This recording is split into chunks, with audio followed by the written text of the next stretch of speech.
All right. Hello, everyone, and welcome back to another fantastic episode of Geek Vibes Live Review. For this episode, I'm your host, Tia, and I have with me again, Kelly. How you doing this evening, Kelly? Well, it's daytime, Tia, but I am doing fantastic. How are you? Well, whenever someone decides to view this, maybe it'll be evening for them. When I'm on an interview call for Geek Vibes Nation and I say something like that, and then it's like face palm. Yeah. I just try and keep rolling with it instead of going, good afternoon. Yes, I'm sorry, afternoon. I meant. You out, sorry. It's okay. But Kelly and I are back for another review episode of Netflix's Unsolved Mysteries. So last week we did the first episode, which kind of went through the case of Ray. And this week was called 13 Minutes, I believe. I don't have my, I should probably have my notes in front of me. But doing this in the car. But yeah, so it is the case of Patrice, kind of a similar situation where the main person in the episode goes missing for an extended period of time, and they unfortunately find her remains. They don't find her alive. And obviously, since it's on Unsolved Mysteries, they have not found the killer yet. But I wanted to say before we went any further, I don't know if you've seen, Kelly, but apparently since this season 15 has hit Netflix, that apparently there's been a lot of tips coming in for the cases that were featured in this season. Which is awesome. That's actually something I believe I mentioned on our first podcast on the series, that one of the good things that I hope comes out of this is maybe some more closure for the families, or some new evidence that comes to light.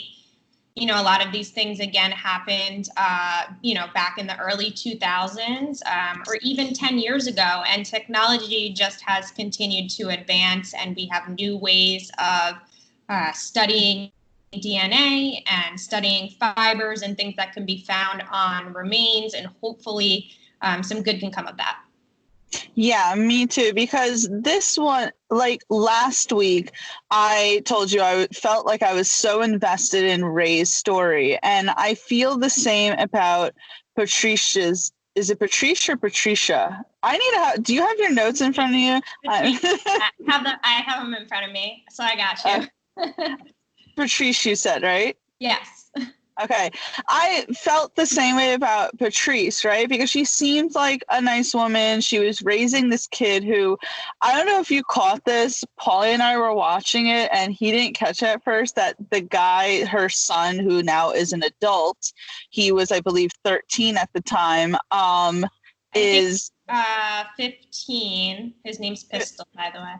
That's what I was going to say. I was leading up to that his name was Pistol. I was like, okay, all right there. But yeah, so he was saying that him and his mother were close. Him and his mom and his dad, his biological father, are separated. And what Kelly pointed out to me before we came on this show in an IM, because she said that, I believe you were referring to this and not something else, that this changed everything. And so the mother, Patrice, asked Pistol when he's a teenager, you know, if anything were to happen to me, if I were to disappear, where would you go? And he didn't think anything of it. And then literally 2 weeks later is when she disappeared. So, I mean, in your opinion, you know, Patrice had to have felt like something was a danger to her to even ask that, because that is such a motherly thing, that she's so concerned with her kid. Like, okay, if something happens to me, what is going to happen to my child? She was clearly a very loving mother. And when they were interviewing her friends, I believe Nancy was the one that said she would never just abandon her son. So when I sent that to you right before the show, it was because I was just reviewing the episode and I read that that was something she had said to him. He apparently didn't think anything of it at the time. Of course, he's 15 years old. But that kind of changes things for me, because I don't remember hearing that when I was watching the episode. So the fact that she had asked him, you know, what would you do if I disappeared, to me now makes me think either she was worried that something was going to happen and she knew something was coming, or that she may have even orchestrated a getaway gone wrong. Let's put it that way. You know, if she thought she was in danger, whether it was her husband or she got wrapped up in something just like Ray that she didn't mean to get involved with, and she might have tried to escape, even if it was for a limited time, and someone found out and it just went in the wrong direction. So it just gave me a different perspective than I had literally 30 minutes ago before we had the call. So I thought that was very interesting. Yeah, and the thing is that they go over, Patrice is remarried to this one gentleman who Pistol does say that for about the first year, he was good to him. He was a good stepdad. And then suddenly that changed. It went into very abusive behavior, very verbally abusive. He recalls one day playing video games with a friend, and the stepfather said some really nasty words to him as he passed by. And there was talk from Pistol saying that the mother had been exploring divorce as an option for years. But when they interviewed the stepfather, the husband, he said that they were happy, that there wasn't any problems. Pistol was making that up. And I have a lot of like conflicting feelings about the stepfather. And I want to ask you what your feelings are first before I dive into what I feel about him.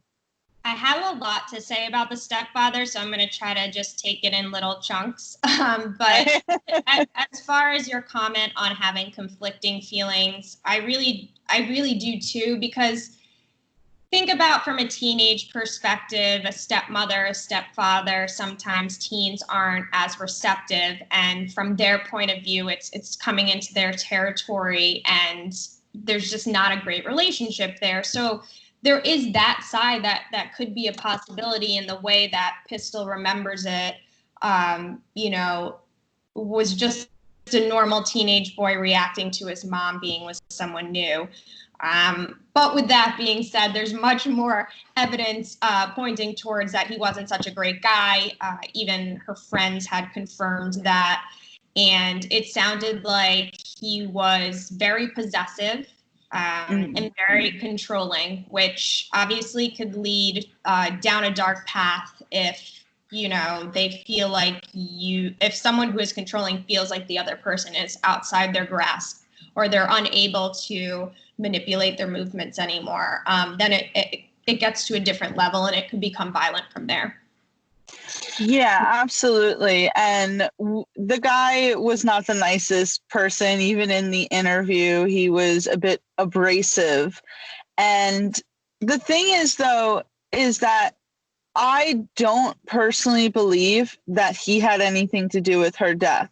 And I say that because he could literally have just been those type of old traditional men who are, you know, crabby or, you know, were raised a certain way of how men should behave. Because I did, and, you know, thank God I'm not a detective or anything or a psychologist or something, but in his interview, I mean, he did genuinely seem to love the mother. He was tearful speaking of her.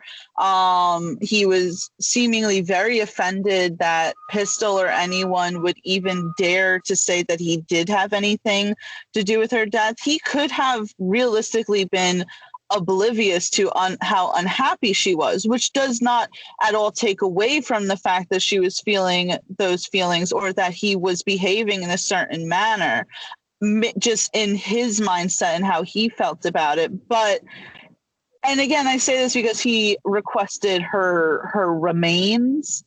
That seemed to me, and again, you could say, oh, well, that's someone who maybe is very remorseful because they were involved. But to me, that just didn't scream that. But I will say before I pass it back over to you is that I did not think it was right if he did, because again, this is a he said situation.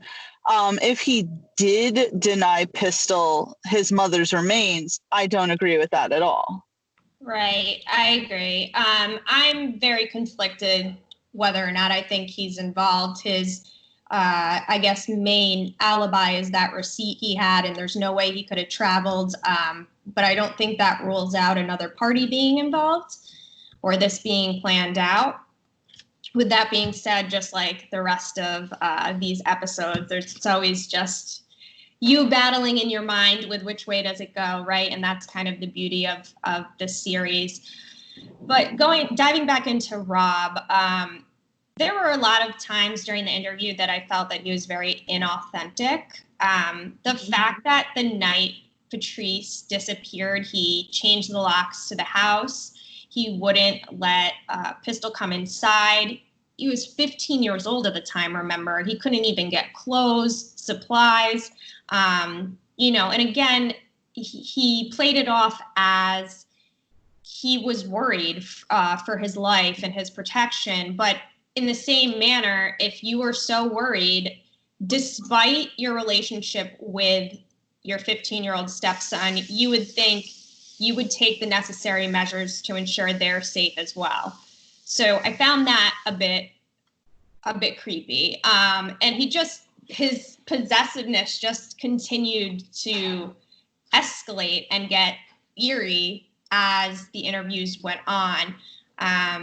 He had this weird look of satisfaction when he was talking about having the morgue reassemble her skeleton, which I don't know if that's a normal request, but to me that was very disturbing, especially because it had been 600 days since they found her remains, and she was in pieces. Unfortunately, that's very morbid. But and not to interrupt you, I'm sorry. I did find it a bit strange that he said that he took her skull and kind of danced around with it. I don't know if you remember that. Carrying it around and kissing it goodbye before they cremated her remains. And if you look at some of the past crimes, and not necessarily on Unsolved Mysteries, but if you follow any of the type of true crime documentaries that are out there, and you look at the psychology behind people who do murder, a lot like to keep little keepsakes from their murders or something, from the deceased person to remind them of, that murder, killing. I don't know how to put that in an eloquent way right now, but, so to me that felt like, I felt like he was doing that with her ashes. Let's dive into for a second, because I know the internet had like an uproar over this about him cuddling with her remains as if it were, a teddy bear night after night. What did you think about that, Tia? Yeah, it's a bit strange. I fortunately have never had to deal with the death of a loved one in that sense, or in any sense, and so I don't know how that would affect people. I know that everyone grieves differently, so you can't really judge, but it does point to some abnormal behavior from a person who seemingly looks like they kind of strive in being the typical man, being very normal. And the fact that he was exhibiting all this abnormal behavior is certainly interesting, unless he had a shit ton of guilt from being maybe a terrible husband. And it could be that he knows that he was not a good husband and he just didn't want to admit that on TV. Or it could be some guilt over having killed her, because if not him, people seem to really like Patrice. She was, it's a small town. Yeah. yeah, it didn't seem like she really had any enemies other than him. So in reality, I mean, and then also now that I'm thinking about it, did the stepfather try to insinuate at some point that Pistol may have had something to do with it? I believe so. I mean, the thing that I think is weird with the ashes too is he wouldn't give Pistol access. Wow, where was I going with that? Access. He wasn't even able to claim, family photos, and I don't think that Rob had any problem with revealing things during his interview, because he revealed quite a lot of things that I was very surprised anyone would say or admit to in an interview, like cuddling with the ashes. But then we later find out that he's been holding on to these ashes for years. They are literally stuffed into a plastic bag, into a cheap ass box in his closet, and they've been shelved away just like a forgotten pair of shoes, right? So I think it's really weird that, the son really wanted access to this. He wouldn't let him, but it's not like he put him in a nice urn. It was, in a little like area of his living room where there might have been photos or, a little memoriam to her. He just put it in the closet, and in the interview, he said this was the first time he had taken them out. So it just feels like he threw her in a trash bag into a closet, and that was that. Yeah, I thought that was very peculiar too, because again, I don't have much experience in this realm, but anyone who I do know who's had a loved one cremated usually puts it in a nice urn. I know, say, my aunt for her cats back in the day put them in a nice urn. So, the fact that he has his wife in just a dusty old box, I thought was very strange. And I couldn't get over the fact that why did you not want your son, not your son, your stepson, to have anything? You could have just given him a little vial of the ashes. I mean, you didn't even have to give him the entire thing. Or family photos, something. So I felt that was very strange. I felt very bad for the son. It seems like, his mother was his best friend. And so to have it where he couldn't even have anything tangible from her was really unfortunate. And that, to me, anything else in the episode was almost like a moot point compared to, say, the dynamic between the stepfather and Pistol. I agree. And just looking side by side, again, like you said, everyone grieves differently and they can grieve bizarrely. We can't necessarily pass judgment on someone's coping mechanisms, right? But when you did look at Pistol side by side with Rob, you could tell Pistol was very much still grieving all of these years later. He's just watching him was like heartbreaking. Yeah. He seemed very affected by it. It seemed like it was a part of his everyday life and that it affected the path that his life went down. Whereas Rob kind of stated facts as if they were facts, and there didn't feel like there was emotion behind it. And again, this could just be a way of compartmentalizing what you're feeling, and it's easier to do that than let the raw emotion out. But it just seemed ingenuine from my perspective, though, again, it's very hard to pass judgment on the way people grieve. Something that they never kind of went through in the episode that I'm wondering if it had anything to do with anything is that Pistol does mention at some point that even though his parents were separated, they were still best friends. He said that his father still came over frequently. They still talked, maybe even on a daily basis. And I'm wondering if that had anything to do with how angry the stepfather was all the time. And it's like, if he couldn't say take it out on the ex-husband, then his way was to take it out on the son of the ex-husband. Right. And we don't know to the depth of that. To your point, she clearly had a great relationship with her ex-husband, and they were beyond amicable. They did see each other, and we don't know to the extent of his possessive nature how much that tipped him off. And the fact that she, was pushing for a divorce or mentioned that she wanted a divorce before her disappearance, we don't know, was she rekindling the flame with her ex-husband? I mean, that could have had a huge bearing on what happened to her. Yeah, I'm assuming that the ex-husband didn't really want to be on the documentary because we only see a glimpse of him when Pistol is kind of showing that his father raises chickens and all that. So that was still there, which made me happy because he just seemed so destroyed and lonely, and I'm glad that he had some kind of support system there for him.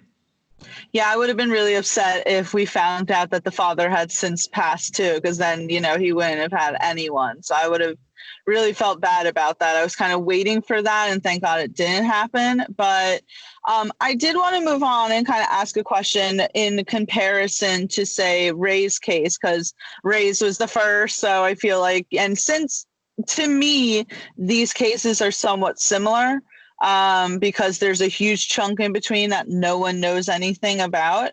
Did it seem like to you, though, that the sheriffs in Patricia's town were a lot more eager to solve her case as opposed to Ray's? I do, because they did have the two suspects, which I'll talk about in a second, but that goes back to my feeling that with Ray's case, I think there was some kind of cover-up involved. I think someone on the police side was involved as well. It just seemed to be swept under the rug without a second thought so very easily. There was only one or two people that seemed to be on the wife's side. But in this case, they were actively and eagerly looking at suspects. And I think it was super strange that there were two suspects that both basically either admitted to the murder or had details, which Alec made a point they could have seen on TV and just reiterated that, which is very true. But I just don't understand why these two men would name Patrice as one of their victims, and then both of them wound up, even though they were suspects, there was no evidence linking them to kidnapping or murder. So I thought that was crazy too, because that, as you said, that seems like such a little part of the episode for some reason, but it really is such a huge aspect to the case that the cops were really pushing hard. We see these interviews, we see the men describing how they went about it, and to the extent of the thrill of it. And there was never anything that could put them at that spot or link them to the murder. Yeah. And what did you think about the woman who they had interviewed and her saying that, she had witnessed Patrice and the sheriff saying to her essentially, I think you were most likely the last person to see Patrice alive. And the woman, I'm sorry, go ahead. The look on your face. That made me so upset. I felt so bad for that woman. Can you imagine someone telling you that? Just think about your everyday life.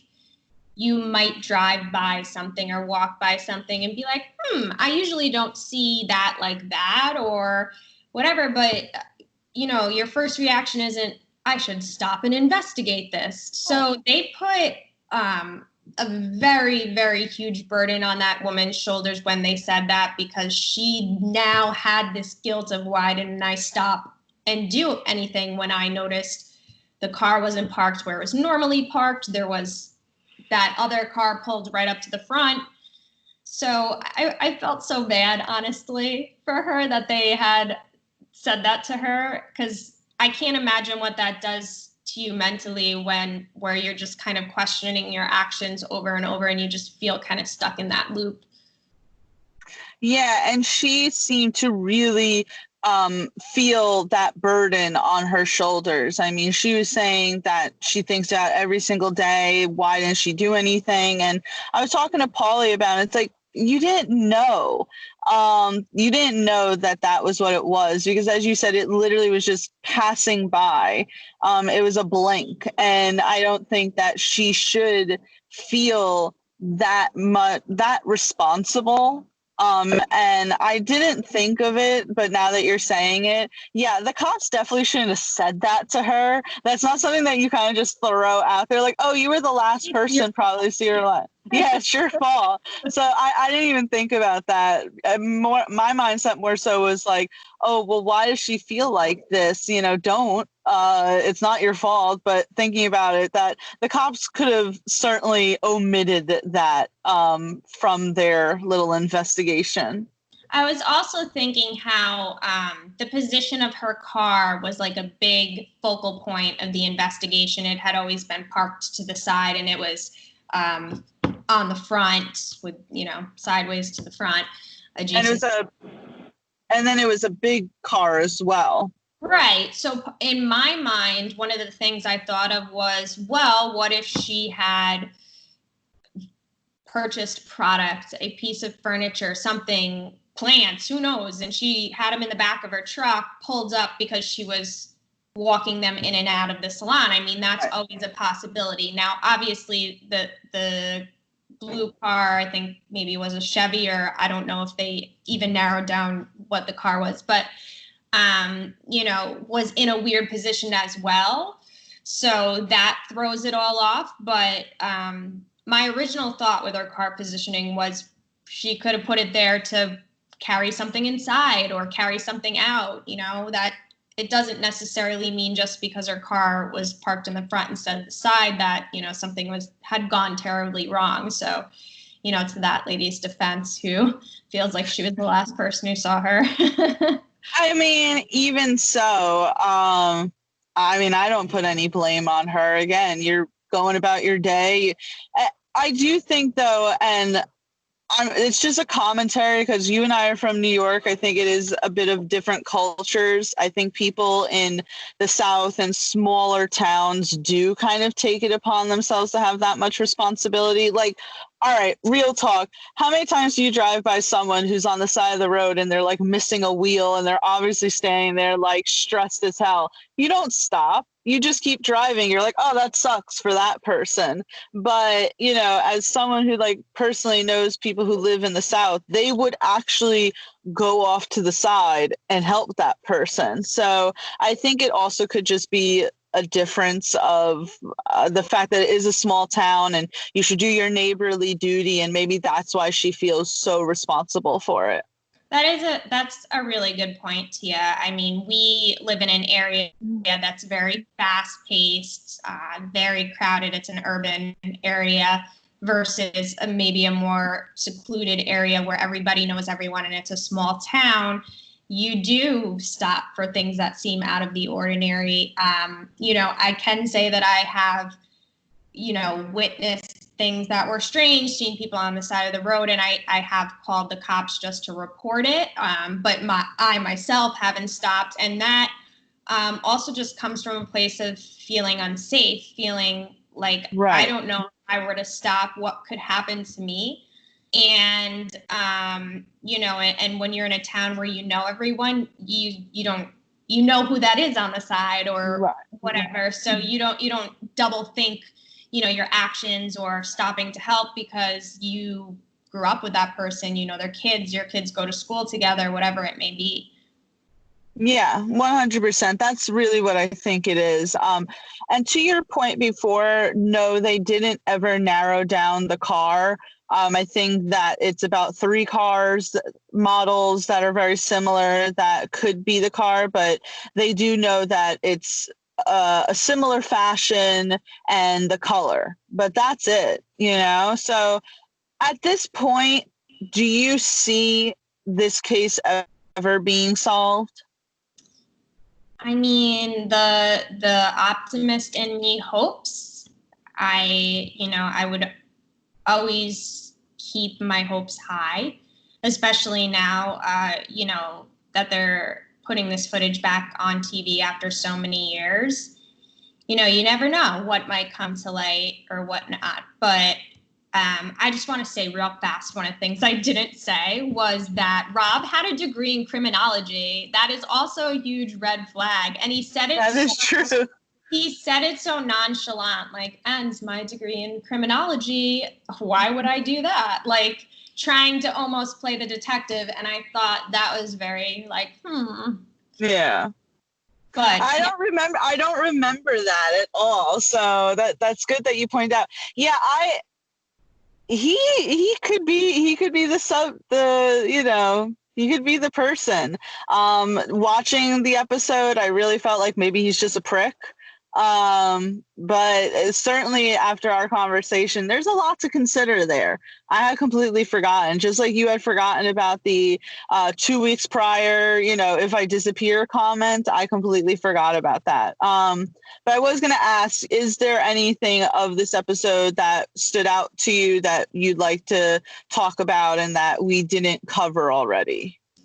I think we covered it all. I think just to highlight once again, because we kind of harped on Rob, and I don't want anyone to take offense to that. We're just looking at the evidence that there was those two other suspects that were just completely random, didn't know her, who could have very well been the culprits as well. There just wasn't evidence there. So when you look at it from that perspective, also, how many other just random people could have been out there and for whatever reason, I don't know what, usually it's crimes are of passion, but who just, decided they ran across her on a day and decided to do something horrible. Yeah. Absolutely. No, please don't sue us. We don't have money. We're not accusing anyone right now at all. So thank you. Come after us. What'd you say? This series has me like, please don't come after me for my views. Like, I'm scared like someone's gonna knock on my door and be like, you think I did it? Huh? Oh no, don't say that. That's awful. Yeah, that's like anytime I do like a mukbang with Cindy, which has only been like 3 times, but I'll be like, and this food is from this, and she's like, why are you saying that? Then people will know where you live. And it's like, I don't even think about that. I'm like, to show people where they can get this food. And it's like, no, I mean, someone could knock at your door. You never know. Or just use TikTok. There's no safety protocols in there, and people can track you down. So, I mean, we live in a world of technology. That's what is so frustrating about some of these episodes of Unsolved Mysteries. Just the timeline and the time frame with which they took place. We didn't have the same protocols. We didn't have the same technology. We didn't have the same knowledge. Whatever you want to call it, it could have been a completely different ending or case if it had happened today versus then. And that just always breaks your heart to think about. Absolutely. I feel the same exact way. It's crazy that, and Paulie and I always kind of talk about this almost in a joke around fashion. It's like, man, back in the day, you literally could get away with murder because they didn't have what we have today. And a lot is, I forget what documentary I watched, but it was one where this guy who claimed to say be like a dental expert was doing everything wrong, getting all these people unnecessary time falsely, and that he was a huge part as to why now they don't even count dental records, they count DNA because of how flippant it is. So it's just even the methods that they used to use back then are not what they use now. So unfortunately, a lot of time has passed with all these cold cases. and who knows if they'll ever be solved, but certainly if you have information, make sure you reach out because it is your civic duty. But yeah, so Kelly and I broke down the second episode of Unsolved Mysteries, season 15. Next week, we'll be back for episode 3. So we'll literally be halfway done in the season because I didn't realize that there was only 6 episodes. But and why IMDb says 10. So if anyone could explain that to me, like, are we going to secretly get 4 more episodes? I would be more than welcome to watching 4 more. So I would love to know why that hasn't been updated, but that's probably why you thought it was 10, Tia. IMDb, I've learned now. See, I thought IMDb was accurate and Wikipedia was what you had to not pay attention to. IMDb doesn't know what they're talking about because I started watching the HBO series Love Life because it said that the actor Scoot McNairy, the one who played Bradley, was going to be in all 10 episodes. And I'm a fan of his, so I was like, yay! He was only in 2 episodes, so they lied. Sorry, Tia. Yes, I know how to create Wikipedia pages, and I can say that they really, they have people on their end that try to authenticate everything. You need to use legitimate sources for everything you state. So I feel like even though any person can create a page, that it's very much so regulated. And they do have people that are constantly denying, the page going live for XYZ number of reasons. So I don't know how IMDb, curates their content or gets their information, but maybe they are right and there is 10 episodes, and I'm going to pretending that there are because I want there to be. So we'll keep our fingers crossed. But Kelly, before I let you go, make sure you plug your shit right now. Let everyone know where we can find you. So much to plug. Just kidding. Just follow me on Twitter. You can find me on Geek Vibes Nation. First of all, if you just go to the About Us page, you'll see me on there as an author, and you can read some of my opinions on some shows and documentaries that have come out recently. And then also very big on Twitter. You can follow me at KCantro. That's KKANTRO. And back to you, Tia, for your plug. I feel like that's a very Channel News 12. Back to you in the station there. To be a news anchor, so that was my 5 seconds of being one. I want to be a news anchor too, so this is the closest we'll get.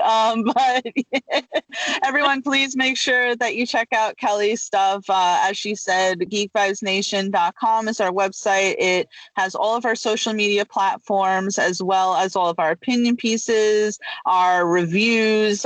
We have a lot of interviews that just were posted from some of our associates on our Twitter page, so make sure you check that out. And of course, I could be found on Twitter and Instagram at TFAB. And I hope everyone has a great rest of your day, and we will see you next week. Wait, can I add a PS? Oh, yes. Everyone bother your favorite TV and movie stars and be like, hey, I think you should talk to Geek Vibes Nation. We've never plugged that before, but me and Tia go and we reach out and we try, to get traction and get noticed and persuade people to come be interviewed by us. But having help from fans and you guys would be so tremendous and help us get more attention. And you guys could also, possibly be a participant in that with the questions we ask. And obviously you'll get to see some of your favorite actors and actresses. So don't forget to bug them to check Geek Vibes.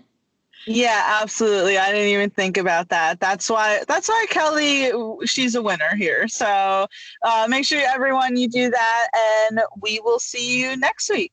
All right. Bye.